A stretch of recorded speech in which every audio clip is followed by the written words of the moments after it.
Let's learn how we can use Excel's autofill feature to enter the same data in multiple cells. Now let me delete these values for hardcover and let's try to use a different method to enter the same. So I'm going to type in hardcover in cell C3 and hit enter.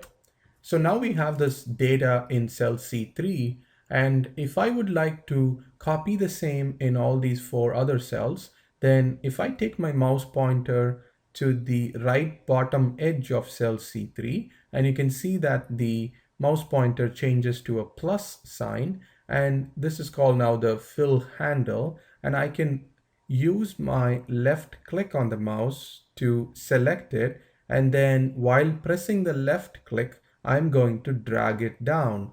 And as I drag down, you can see that the values that I had in the first cell C3 has now been copied over. And you can see that not only the values, but also the formatting has been copied over. So this feature is called autofill, where Excel is replicating the same information into all the other selected cells. And you see a small icon here. It's called the smart icon, where it will give you more options for the autofill. So when I click on this one, you can see that I can either choose copy cells, which is what the default was, where the information in cell 3 C3 was copied over. Or I can also choose one of the other methods. If I choose fill without formatting, it is going to only copy the value of the cell and not any of the formatting, because we actually would like only the values to be copied and not these blue lines in between, because these blue borders are based on the top border for the cell C3, which is the blue dark line that is also getting carried over. And so instead of copying exactly, let us choose fill without formatting. And now you can see that the borders are not copied, only the values are copied. Another option there would be fill formatting only. And when I choose this, Excel will fill or copy only the format and not the value. So only the blue dark border has been copied over, but not the actual value. So we can always go back and change it. So since we want fill without formatting, I'm going to choose fill without formatting and click anywhere else. Now you have the values copied over very quickly to the other four cells. This is a method that I would recommend if you want to copy or repeat the same data in multiple cells in the same row or column. So for example, here we want to drag this all the way through. It'll be easy to repeat the same value in several cells very quickly. And also remember that this method also works in all four directions. So I can select the fill handle and copy over this way. I'm going to do undo. I can also do it this way.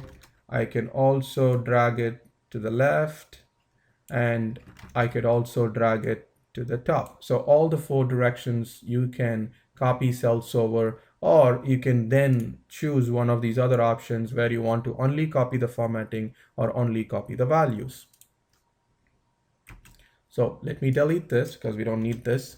Another variation of this method is instead of selecting one and then dragging, we could also do something slightly different.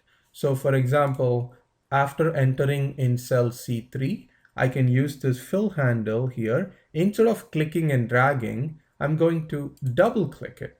So again, when you double click it, Excel by default will copy and repeat the same information in all the cells, and you can come back here and then do this. So when you have only a few cells, it doesn't make a big difference between clicking and dragging and then double clicking. But if you have lots of rows of data, instead of dragging all the way, you can click the double click. So this is a very convenient method.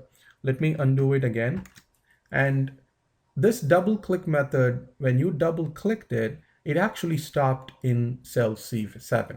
And that's because Excel came across a blank row here, and Excel thinks I should not be extending this copy function any further because my data set or data section is over. So Excel is stopping here in cell C7. So when it finds a blank row in the sheet, it'll stop. Also, if you have another value here, let's say this is already entered. So then when you double click it, Excel will go only here and then it'll stop because it found a value.